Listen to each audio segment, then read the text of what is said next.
before the gods of Olympus rose, before Odin or Anubis were ever named. There were older ones, nameless, faceless, ancient. Most were forgotten, but not all stayed sleeping. There is a mountain in the northern range where no map treads. Its peak disappears into clouds that never part. Its base curls with mist like fingers trying to pull down the sky. No birds nest there, no animals cross.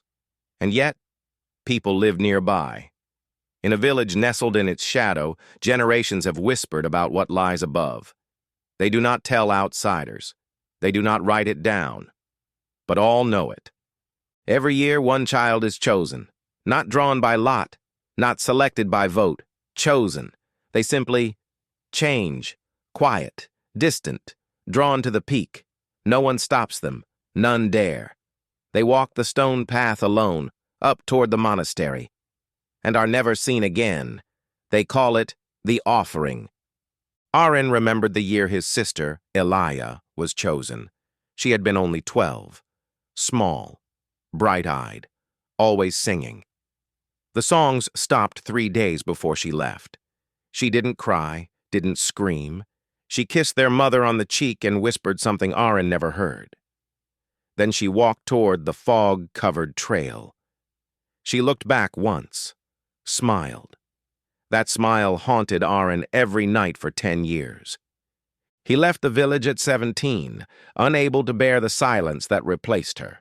Became a traveler, a sellsword, wandered from coast to coast seeking anything to drown the memory. But memories don't drown, they anchor. He served in border wars, lost fingers to frostbite in the northern campaign, killed men in alleys and in fields. He tried to forget, but the mountain never left him. He would see it in firelight, in the way fog moved through a valley, in a girl's braid swinging as she ran. At 23, he came back. The village hadn't changed. Stone homes, crooked roofs, the smell of damp pine and smoke, but the people were smaller, less. No one welcomed him. They never did when someone returned. The village believed you left for good reason, and if you came back, it meant you hadn't found peace. He didn't. He stayed 2 nights, long enough to see the offering had continued. There were fewer children now. No one asked why. "I'm going up," Arin told the village elder. The old man, eyes clouded with years and regret, studied him. "Then the mountain will remember you too." Arin said nothing, packed his gear, and began the climb. On the first day it rained, not the warm spring rain of the lowlands, but sleet, needles of ice, blown sideways by the wind. He kept moving. The trees grew twisted, not from weather, but something older, their limbs crooked like broken fingers, their bark whispering in the wind. He passed one split down the middle like it had screamed. By nightfall, he found shelter in a hollow beneath a fallen log. The fire refused to catch, so he wrapped himself in his cloak, staring into the dark. That night he dreamed of Elia, standing beneath the stars, arms outstretched. Her eyes were white, her mouth open, but no sound came out. Behind her, something moved, antlers scraping the clouds. When he woke, his clothes were covered in frost. His skin burned where it touched the earth. On the second day, the air changed. Colder, yes, but also thinner, sharper, as if laced with memory. The trees thinned. The ground rose in jagged ribs. He passed cairns he didn't remember being there before. 7 stones stacked in a perfect spiral. He found bones, arranged in a circle, small, clean, as if placed carefully. No scavenger marks, no blood. In the center, a small toy, a hand-carved deer, just like the one his sister had loved. He knelt beside it, stared for a long time. Then he stood and walked on. On the third day, the path grew steep. The fog thickened until he could barely see his feet, but he did not stop. Then, a whisper, not in his ear, in his memory. Arin, his name, software over and over. He turned and saw her, Elia, on the trail behind him. Her eyes were hollow. Her braid moved in a wind that didn't exist. But when he stepped toward her, she turned to ash, caught in the wind, gone. He screamed, but no sound left his throat, and the mountain swallowed his breath like it had swallowed everything else. The wind stopped, not slowed, not shifted. Stopped. There was no snow, no bird song, no sound of his breath, only the crunch of his boots on the ice-slick trail. Then, the monastery. It didn't rise like a building. It emerged as if the mountain itself had peeled away to reveal it. Black stone, veined with silver, a ribcage of a cathedral built not by hands but by silence. Arin approached the archway. No doors, no runes, just void, and 7 figures standing in stillness. The monks. They wore robes of faded ash, stitched with thread that shimmered in the dark. Their faces were hidden, their eyes wrapped in cloth. Yet he felt them watching, not through vision, but through memory. One stepped forward, held out a hand. Arin hesitated, then took it. Cold, dry, as though touching something long dead but never buried. No words were exchanged. There were none left in this place. They walked through corridors that bent where they should not bend. The walls shifted, not physically but perceptually, like dreams shifting mid-thought. Torches lined the walls, but their flames didn't flicker. They burned steady, unmoving. The murals began almost immediately, etched into the walls, painted in blood, ash, and gold. Children knelt before a horned figure. Villages burned under eclipsed suns. 7 monks stood in every depiction, silent, still, unchanged. In one mural, Arin saw a face he recognized, his own. They passed the Hall of Mouths. Dozens of human mouths were affixed to the stone, some open mid-scream, others sewn shut. None made a sound, but their silence screamed louder than any cry. The monk offered no explanation. Arin didn't ask. Further down, they passed the pillars of memory. Each pillar was carved from bone, spinal columns of giants, inscribed with names. Names that faded the longer he looked at them. He tried to read one. It vanished from his mind before he finished. Elia, he whispered.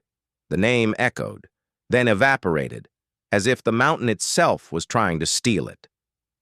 On the 5th level, the monk stopped. They stood before a massive doorway, not stone, not wood. It was woven, strands of pale material knotted into a tapestry of forgetting.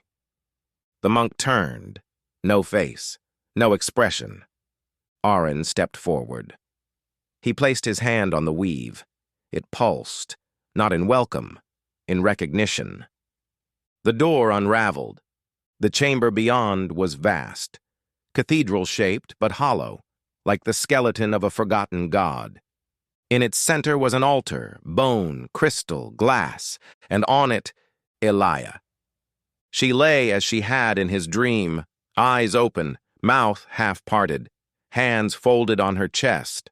Not asleep, not dead, waiting. Arin approached. Elia, he breathed. She blinked, once. You shouldn't have come. He stopped. His throat closed, his knees buckled.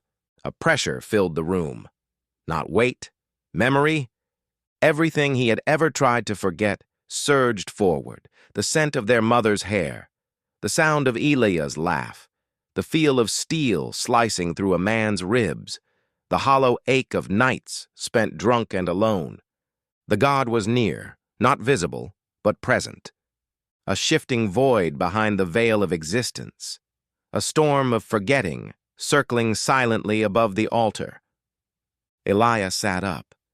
You remembered me, she said. So now it remembers you. Arin collapsed. His mind cracked like thawing ice. He tried to scream, but the scream belonged to someone else now. It was taken before it could leave his mouth. All that remained was silence. And the god. There was no scream, no cry, just the sound of memories dying. Arin knelt in silence, his hands shaking as visions flooded in, not from the present, but from the past, from the god.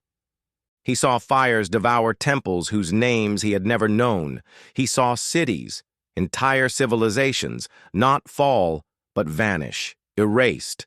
The god did not punish, it simply forgot, and in forgetting, unmade. Elia stood from the altar, barefoot, calm. "You feel it, don't you?" she said. "Your mind fraying, the threads loosening." He tried to speak, but language itself slipped, words unraveled as he formed them. "What is it?" he managed, the syllables dissolving even as they passed his lips. "A god," she said. "Not of fire, not of war, not of death, of forgetting." The room darkened, not from shadows, from absence. A slow, pulsing quiet pressed in, not suffocating, but hollowing. Arin turned. Behind the altar, the void churned, and from it, the god emerged, not with steps, not with breath, with presence. Its antlers scraped the ceiling. Its body was smoke and ruin. Its face, nothing. Just a hunger shaped like silence. The monks knelt in unison. Their blindfolds fluttered to the ground. Their eyes were open and empty. Arin clutched at his mind, at anything real, his childhood, his sister's laughter, his mother's hands. Each memory flickered, twisted, then died. "It takes everything you hold on to," Elia said. "Everything you won't let go of." "I don't want to forget you," he whispered. "You already are." He reached for her, but his hand passed through. She was not a ghost. She was a memory. One she had given to the god long ago in return for peace. A fragment, preserved only so long as it was remembered. And now, Arin remembered. So the god had come. The monks began to chant. No sound, but Arin felt it, like gravity, like hunger. One by one, the memories inside him broke. His father's voice, the taste of autumn apples, the scar on his left hand. Gone. He looked down. The scar had vanished. His hands were unfamiliar. "I came for you," he said, reaching again. "You came for what you lost," she answered. "And now it's lost for good." The chamber pulsed. The god drifted forward. No malice, no rage, just purpose. Elia stepped between them. "He's mine," she said. The god paused, and Arin, in the final moment of self, understood. She wasn't protecting him. She was claiming what was left, so he wouldn't have to carry it anymore. He wept, but even that was taken. The last thing he saw was a braid, swinging softly in silence. Then, nothing. There was no death, no scream, no moment of finality. Arin simply ceased. His body did not fall. His memories did not scatter. They were unwritten, as if they had never been. The god stirred, and the air folded inward. The monks rose. Their robes shimmered with residue, faint impressions of names that had once been. They turned away from the altar, silent once more, returned to their halls. As they walked, their feet left no prints. The floor remembered nothing. Elia stood alone. Her braids swayed in wind that didn't exist. Her eyes were glassy, not vacant, not sorrowful. Still. She looked to where Arin had been. She blinked once, then twice, then forgot to do it again. The village lit its torches that night. One child was missing, taken by the mountain. The parents didn't cry. They didn't know why. They remembered the offering, but not the name. No one spoke it. Not because they feared it, because it no longer existed.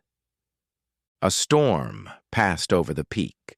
The clouds twisted like knotted veins, but no rain fell. The gods slept again, not satisfied, not full, but quiet. A scholar found a scroll in a ruined temple, half burned, written in a dialect long dead. It spoke of a mountain, a monastery, an offering, but the last lines were smeared, not by ink, but by absence. He tried to trace the name recorded there. Each time he wrote it, the letters rearranged, refused to stay. He burned the scroll. That night, he dreamed of a girl with a braid. She didn't speak. She just smiled, turned to ash, and was gone. In the mountain's heart, the god stirs sometimes. Only a little. Only when something tries to remember. And when it does, the silence presses in again. A monk will rise, one of the 7, or 8, or 10. No one knows, because no one remembers. Not really, not for long. In the heart of the mountain, beneath stone older than stars, the god sleeps. It has no name, not because it lacks one, but because every name ever given to it has been forgotten. That is its nature, its hunger, its purpose. It is not evil. It does not judge. It does not punish. It simply forgets. And in doing so, it teaches the world to forget as well. The monastery still stands. No one knows who built it. No records exist, no blueprints, no stories, no surviving carvings, and yet it is always there. Etched into the cliffs like regret, like memory worn smooth. The monks are still there too. They do not age, they do not speak, they do not sleep. Each was once someone. Each had a name, a life, a sister, a home. But now they are vessels, hollowed, not dead, just emptied. They move like echoes, react like instinct. They remember nothing, but they serve the god because they forgot how not to. Sometimes, a new monk appears, clothes worn from the climb, eyes wide with purpose, a memory heavy on their heart. They are let inside, and the cycle begins again. They walk the halls, they hear the whispers, they see the murals, they forget. One by one, their memories are pulled loose, not like teeth, but like threads unraveling a garment. Gently, inevitably, until they kneel beside the others and rise in silence. The villagers speak of the offering still, but they do not speak it aloud. It is a ritual of implication, of silence. One day a child will walk toward the path, alone, and no one will stop them. The villagers do not know why they do this, only that it must be done. They say it is tradition, but no one remembers who began it, or why. In dreams, children sometimes see a woman, dark hair, braided, eyes wide. She stands in the snow holding a wooden deer. When asked her name, she only smiles and turns away. The god stirs, only slightly. Only when something tugs too hard on the thread of remembrance. A name spoken too clearly, a song hummed too long, a carving found in an ancient ruin. It listens. And if the memory is dangerous, if it threatens to persist, the god reaches out, not to destroy, but to forget. And the world goes quiet again. Because some gods are not made to be worshipped. Some gods are not meant to be named. Some gods do not hunger for blood or sacrifice or power, only silence, only peace, only oblivion. They are not evil, they are not good. They simply are. And they sleep so long as we let them. But if you remember them for too long, they will wake.